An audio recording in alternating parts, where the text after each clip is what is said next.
Fine. Members, we are now to commence the meeting of the Local Plan Subcommittee. Please scan the webcast to start the broadcast for this meeting to the public via the Council's YouTube channel, Braintree District Council's Committees. This channel has been set up to make sure that anyone can observe our democratic meetings. Please therefore remember that this meeting can be watched anywhere at any time by anyone with access to the internet. There are subtitles available on the YouTube broadcast. These are generated automatically by YouTube. The Council is not responsible for the subtitles nor their accuracy.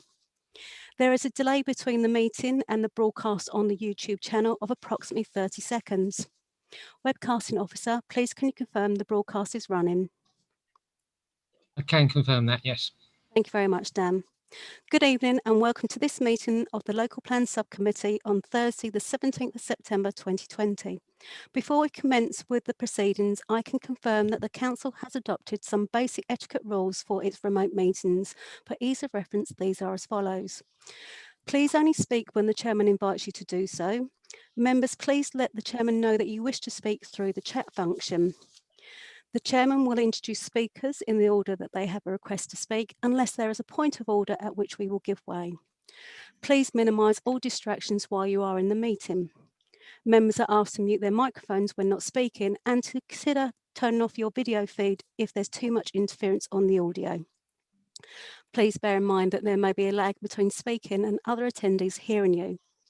Presentation videos or images should have been made available to you in advance of the meeting.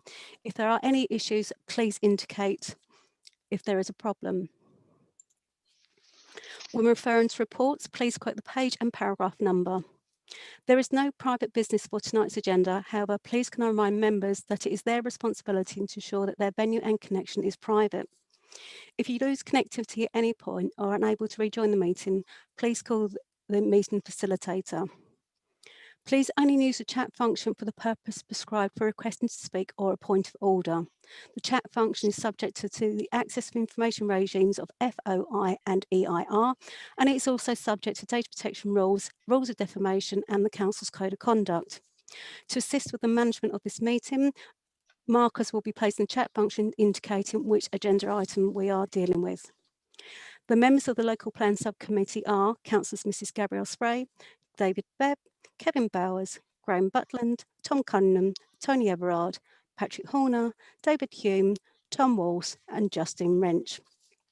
We have officers in attendance this evening. These are Emma Goodins and Alan Masso, and we hope to be joined by Dominic Collins later on this evening. Alison Webb is the Governance Officer taking the minutes for this meeting, and I am Emma Wisby, the Governance Members Manager and Meeting Facilitator. Chairman, we have no apologies for attendance. The meeting is quorate. Therefore, please can I hand the meeting over to you. Thank you, Chairman. Thank you very much, Emma. Good evening, everybody, members of the Local Plan Subcommittee. Good evening, officers, and to anybody, members of the public or other councillors who are watching via the YouTube link. Very nice to have you with us this evening. I think, Emma, that we don't have Councillor Wrench with us yet. Oh yes, we have. Sorry, beg your pardon. Is everybody with us? Councillor Bowers? Yes, I do apologise. We don't have Councillor Bowers with us, and Councillor Bebb has joined us since starting the meeting. Yes. Chairman, with your permission, could I just ask Councillor Bebb just to test his microphone, please? Yes, certainly. Yes. Okay, loud and clear. That is. Thank you very much. Apologies, Chairman. Thank you. That's fine. It may be that Councillor Bowers will join us presently. We'll see. So, all right, everybody. My name's Councillor Gabrielle Spray. I'm chairing this meeting. I'm being assisted by Governance Officer Emma and a meeting facilitator who will help guide me in case I miss seeing anybody who wants to speak. Could I ask everyone, if you do wish to make a comment or speak, that you use the chat function? When it comes to the minutes, which I'll deal with in a moment, I will take silence as assent. So we will move on now. Done apologies for absence. Do we have any declarations of interest, please? Can't see that anybody as indicated? There's no indication, No, all Chairman. right, thank you. And Fine. Chairman, can I just admit Councillor Bowers to the meeting? Oh, and yes, I'm good. also admit an additional officer, Kathy Carpenter. Yeah, good, thank you. Chairman, with your permission, can I just check the connection for Councillor Bowers, please, as a member of the Yes. subcommittee? Yeah, please do. Councillor Bowers, could you test your microphone, please? Sorry, I'm late. Thank It's you very all right. much. Thank you. Thank you, Chairman. Okay, good. All right, thank you. Right, so no declarations of interest, so we'll proceed to item 3, which is minutes of the meeting held on 16th of July this year. Unless anybody has any comments to make, in which case could you indicate? Otherwise, I'm going to take silence as assent. Any comments? No? Right. Good. Thank you very much, members. Now we will proceed to item 4, public question time. In fact, we have no registered speakers for this evening, so we'll now move on to the agenda. Members, you'll probably remember that the agenda for the last meeting was hefty in every way. It's a little lighter this evening. We've only got 2 agenda items. One will require a vote and the other is for noting only. So I'll move on to the first one, which is set out on pages 5 to 20 of your agenda. It's Braintree District Council Housing Delivery Test Action Plan, and this is going to be presented by Alan Massau, Principal Planning Officer. Alan, over to you. Thank you very much, Madam Chairman. The standard methodology for calculating local housing need was introduced into the planning system following the 2017 Housing White Paper. It was intended to simplify and speed up the process on deciding what a housing requirement for a local plan was. Under it, local authorities which do not meet the set thresholds for housing delivery are obliged to undertake a housing action plan. There are also other punishments, such as having to a presumption in favour of sustainable development below certain thresholds.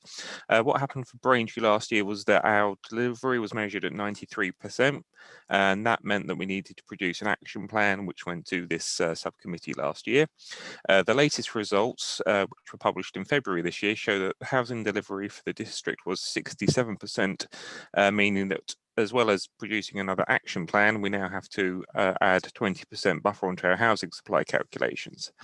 The main reason for the delivery rate going down is that despite the number of completions in 18-19 rising as shown at figure 2, the target which the test is measured against has gone up from 1416 to 1993.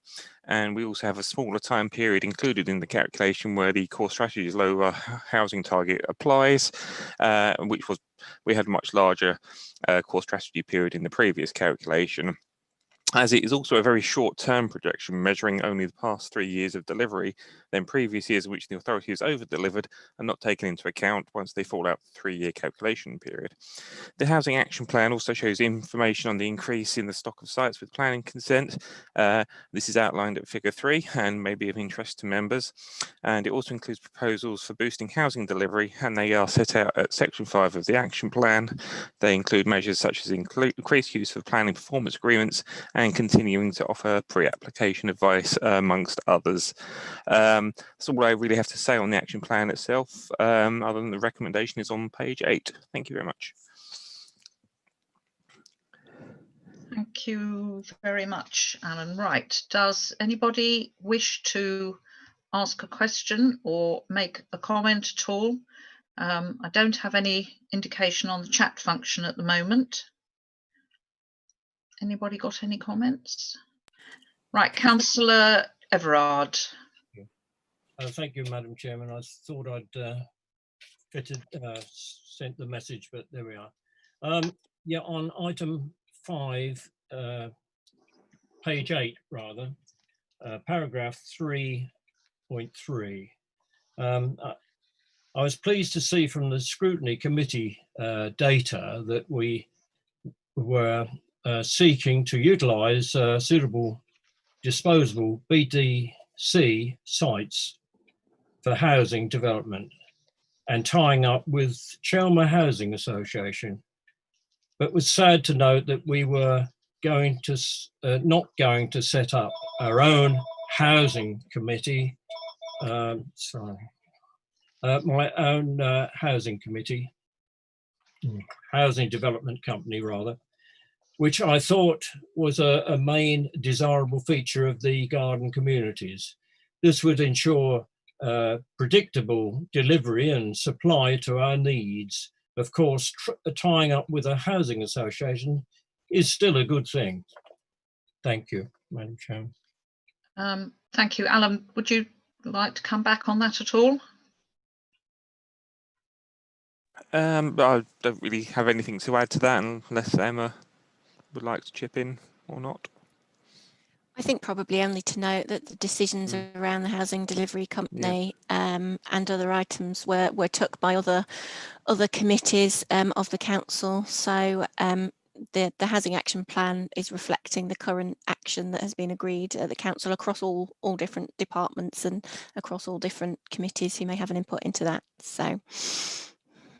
Okay, thank you very much. Councillor Walsh, I think you got in next actually, and then Councillor Bebb. Councillor Walsh.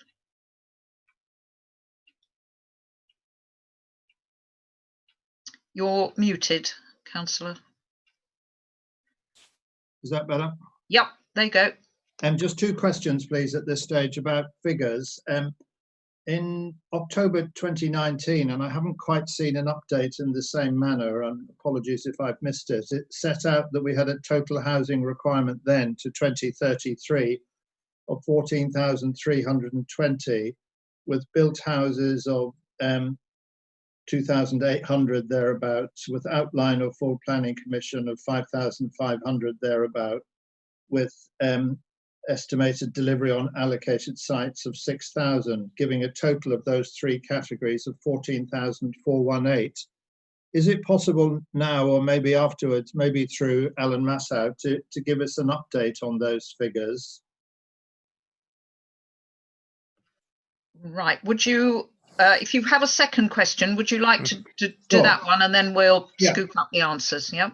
The second question, it partly relates to page 17 of Alan's very helpful report. It refers to 716 dwellings per annum, and it mentions under the old plan, which I know is now history, under the core strategy, it was 273.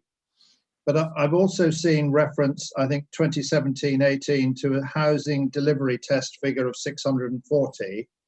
And I think Emma, helpfully on the phone on Friday, I was just trying to unpack these. Emma Goodings mentioned 623. Is that an equivalent figure to the 640? And finally, and this is my last point on the figures, I believe the ONS, National Statistics, overall population projection from 2018 indicates a population change or a housing requirement based on population of 7,000, and I think Emma estimated that's 357.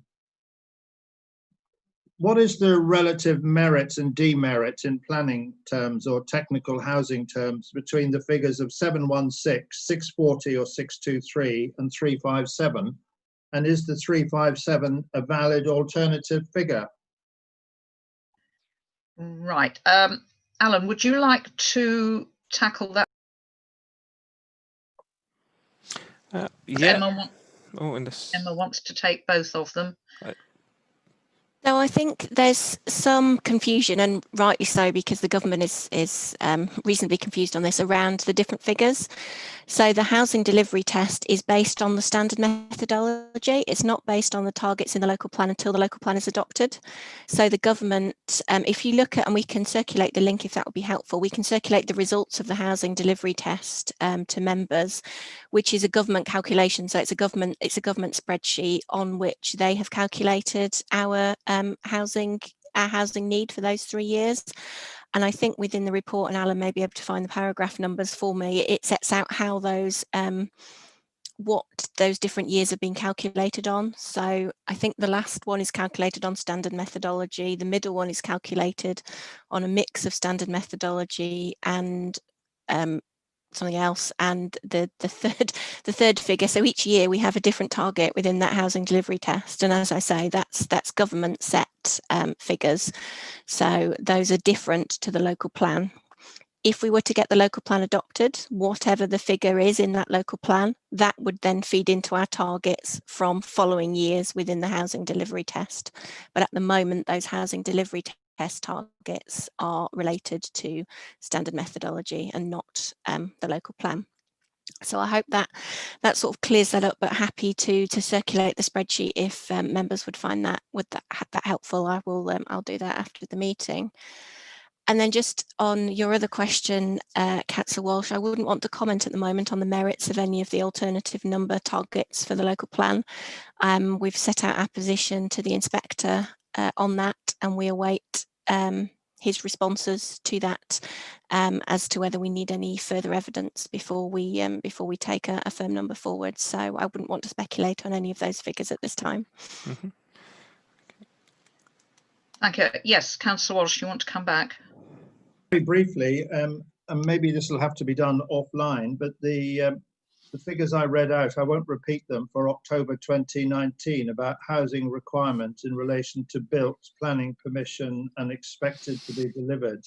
Is it possible to get an update of those figures? Because I haven't seen all three of them updated in the same way. So we do have a trajectory updated as of March. That's our latest trajectory position. So I'm happy to circulate that. It is available on our website through the annual monitoring report. But again, happy to circulate that link to members for you to have a look. Yes, thank you, Emma. I think that would be helpful if you could send that information round. Okay, Councillor Bebb, I have you down next. Yes, a question of clarification and then a couple of comments. I just wanted clarification on the section 1.4, which is also under 3.4, in relation to in the worst case, the presumption in favour of sustainable development must apply. And in fact, in 3.4, it says that if the authority fails to deliver 75% of the requirement, then the presumption in favour of development will also apply. Can we just clarify, does that mean all planning applications coming forward would automatically have to be approved? I hope not. That's the first question. And then I'll come back for my comment. Okay, fine. Alan? Yeah, the presumption in favour of sustainable development doesn't automatically mean that you need to grant permission. It just means that tilted balance you apply is heavily weighed in favour of approving development. If there are other reasons in planning terms why development is not suitable, then you can still take those into consideration when you are determining that application. But say a normal policy which may restrict housing supply for a particular reason may not apply within the weighted balance consideration, or may not have as much weight as it once previously had. Just to go back on one of the other points, I think it's paragraph 1.5, which sets out the different types of figure. So it's the targets defined by the adopted plan annual average, which is the local plan once it's 5 years or less than 5 years old. Once it's reached 5 years old, it's measured against the annual average requirement according to a 10-year period from the household projections. And then I think from 1890, the new housing needs methodology is set out in the standard methodology. So we still have the very beginning period of the current housing delivery test. It's somewhere between March and September. We for the first year, that's still measured against the core strategy target, which was a much lower figure, and then it goes up into the projections, and then needs methodology. Thank you. Yes, Councillor Bebb, you wanted to make a comment, I think. Yes, let me make a comment. I suppose on behalf of us all, the frustration of having to load our numbers by 20%, which is so perverse, if you're not quite rating it, to make a higher target is really galling, to say the least. In terms of the total, our comparison with others, I'm looking at the figure 1, and it's good to see at least we're not alone. We're in the middle of the range across the county. Interesting to see that Chelmsford has got 141% output, whereas you would have thought someone like Southend would be doing better than 52%. So that's comforting. But the other frustration is, in terms of our action plan, we can do everything we possibly can, and I think the proposals there are sound. But what we can't do is force developers to build. And it's totally, totally perverse. And they can just sit back and say, no, we're not going to build. And that further exacerbates the problem in their favour, so that the 5-year housing supply is made even worse. So how we could ever get to a situation to have to work with this, I think is wrong, perversely wrong. But that's my comment, and I'm sure others will probably agree. I've vented my spleen. Well, I'll shut up now. Thank you, Councillor Bebb. Well, I think we all share those similar frustrations that the planning committee can and does frequently grant permissions, sometimes when we don't always necessarily want to, and then it is very frustrating when several years later not a spade has hit the ground. But there we are. All right, I was about to say I don't have anybody else to speak, but actually I do. Councillor Cunningham. Thank you, Madam Chairman. Not to add much more, totally in agreement with everything Councillor Bebb has just said. And I think we're obviously agreeing or noting the action plan this evening. And I have to say, bearing in mind the limitations of the environment that we're operating, I don't think many other authorities could show meaningful interventions to the extent that we are showing in this report, and beyond the statutory requirements. So, Madam Chairman, I don't know if you need somebody to move, but I'm very happy to move. Yes, I do. I need somebody to move and somebody to second. Are you going to move, Councillor? I'm very happy to move. Thank you. And I'm very happy to second. Thank you very much, Councillor Bebb. Right. If nobody else wishes to speak, and I can't see that anyone does, I'm take a vote on that. So I'm just, Chairman, we do have Councillor Everard who'd like to come back with a oh, second. I'm so sorry. Forgotten that Councillor Everard's chat function is not operating. Right, Councillor Everard. Just a question. On page 20, it refers to a 3-year European funded project to bring forward the iConstruct project. Can you comment on that? Is that funding still available? I'm happy to take this one, Councillor Spray. The funding is available and the project has just started on site in the last week or so. So that one is going forward. Thank you, Emma. Is that all right? Okay. All right. I will now take a vote on this. So I'll just read out your names, and if you could just say for, against, or abstain. Councillor Bebb. For. Councillor Bowers. For. Councillor Butland. For. Councillor Cunningham. For. Councillor Everard. For. Councillor Horner. For. Councillor Hume. For. Councillor Walsh. For. And Councillor Wrench. For. Right, thank you, members. That has been approved unanimously. So we can now move on to item 6 on the agenda, local plan examination process. This is an update which Emma Goodings is going to give, and this is just for noting. Right, thank you, Emma. Over. Thank you, Councillor Spray. So as Councillor Spray said, this is a factual update on where we are with the local plan examination for noting. So as you all know, we had the inspector's draft main modifications when we made the decision as 3 authorities to take the plan forward. Following that decision, the inspector then looked again at his proposed modifications. He made a few tweaks to them for clarity or to correct some errors that were picked up, including by members. We then were also required to update the Habitats Regulation Assessment Report, partly due to a conversation we'd had at the examination with the inspector about some of the language in the report, but also to take into account the changed spatial strategy in the proposed main modifications.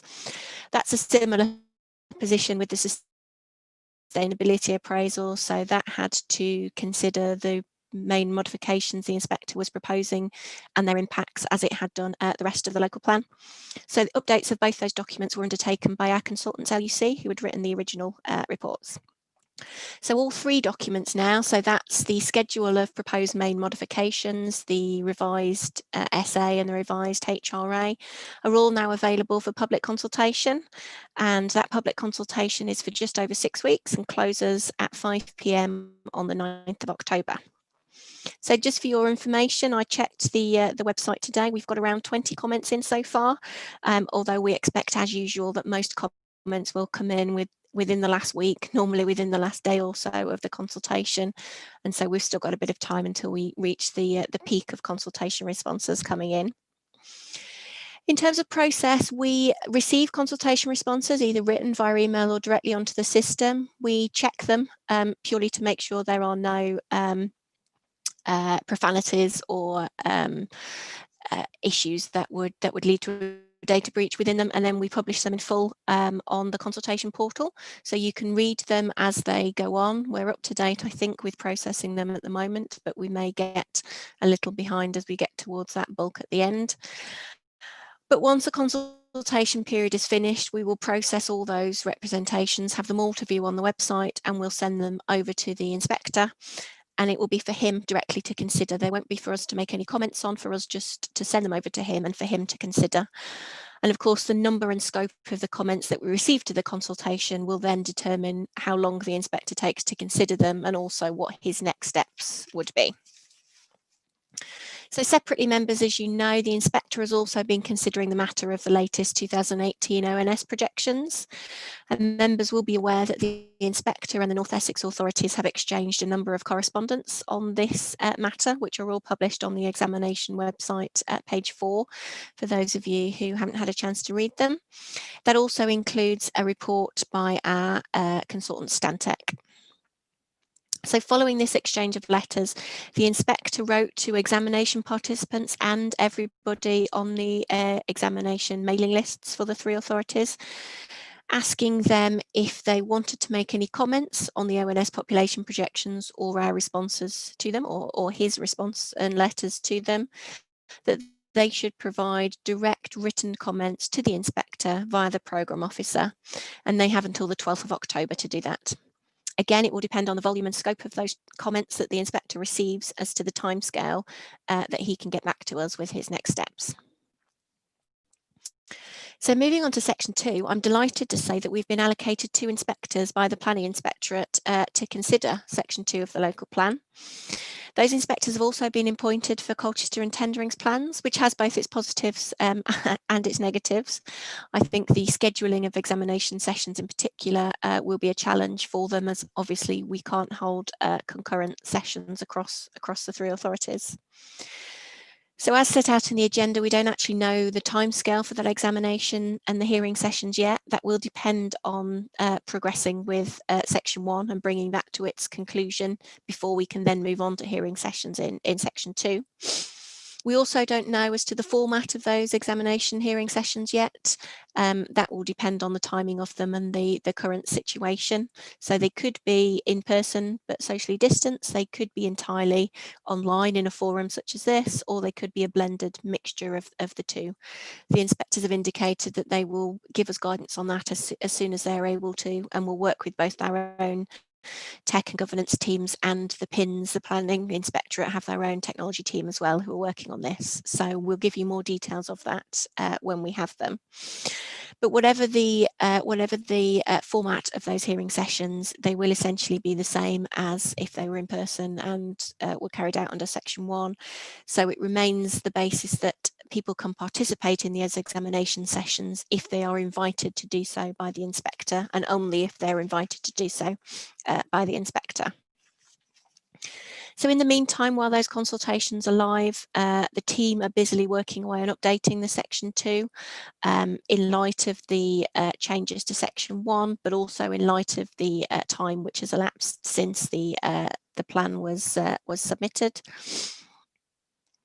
This includes the areas which are listed in your addenda pack, which I won't go through in detail, but also includes the creation of a section 2 examination website. So in the same way that we have the section 1 documents, correspondence, notifications all in one place on the website, we're creating a similar model, well, exactly the same model for the Section 2 examination.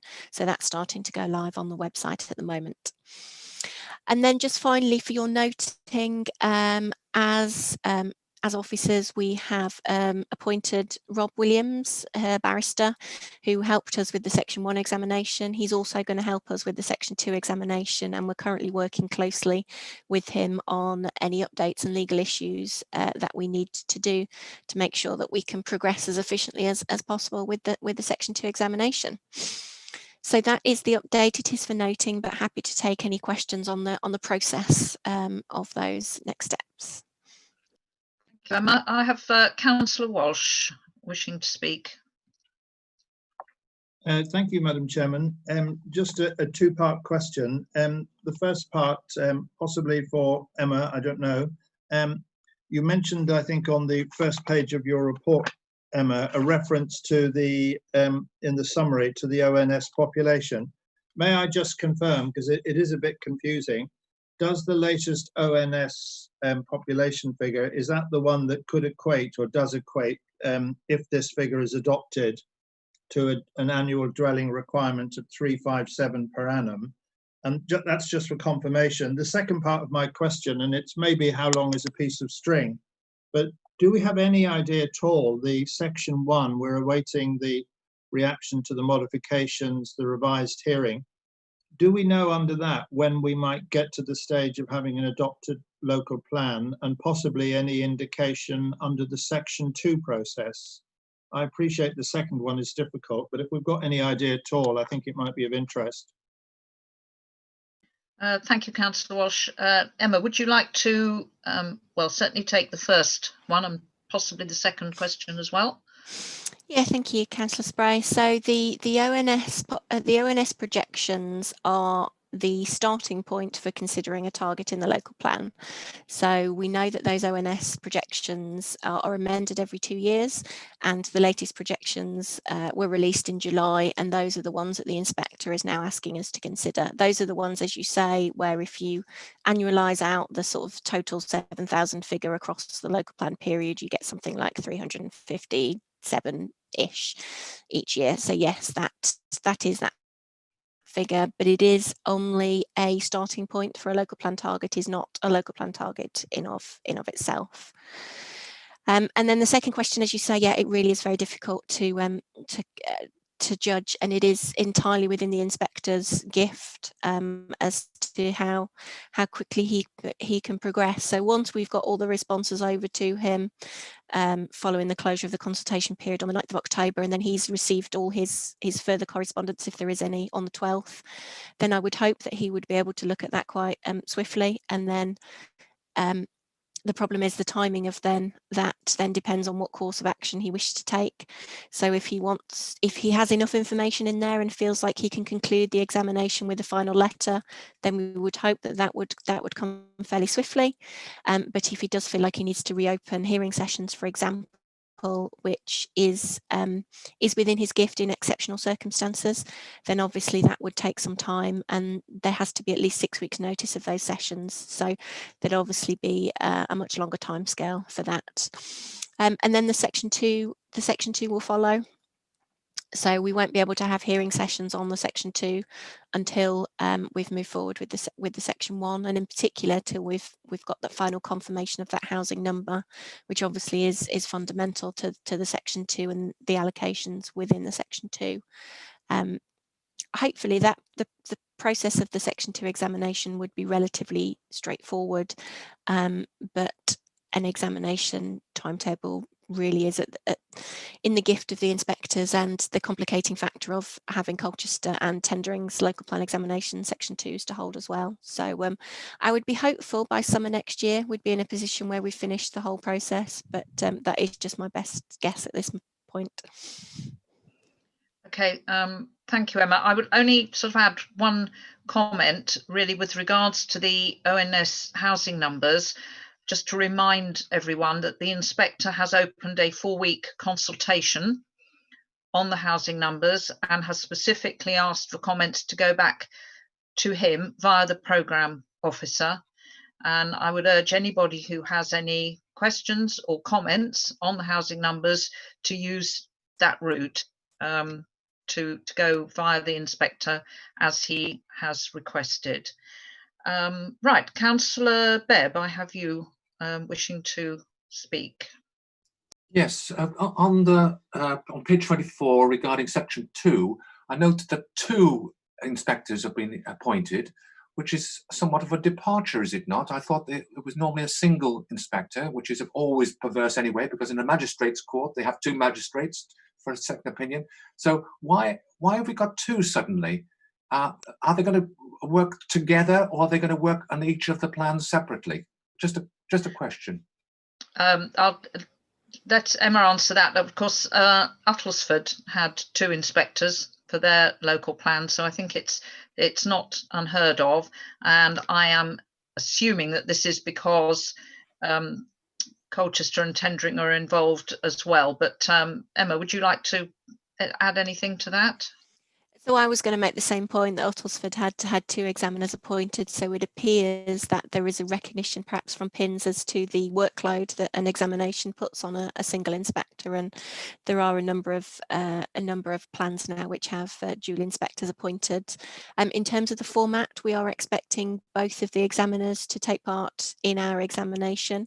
It may be that one takes the lead and one takes a sort of secondary position on each of the examinations, but we certainly expect to have both of them involved, albeit there obviously will be a single letter on behalf of both inspectors at the end of the process. Right. Just a comment, it might have been helpful if we'd had 2 inspectors for section 1. Might have got a different result, but there you go. Possibly. Right, I don't think I have anybody else wishing to speak. So members, there's no decision required on this report, it's just for noting. So I will take silence as assent, unless I see otherwise, which I don't. All right, thank you, members. That actually concludes the business for this evening.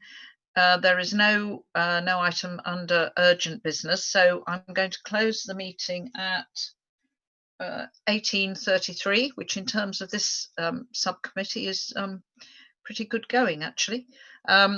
And I'd like to thank you for attending, and any members watching via the or members of the public watching via the YouTube link.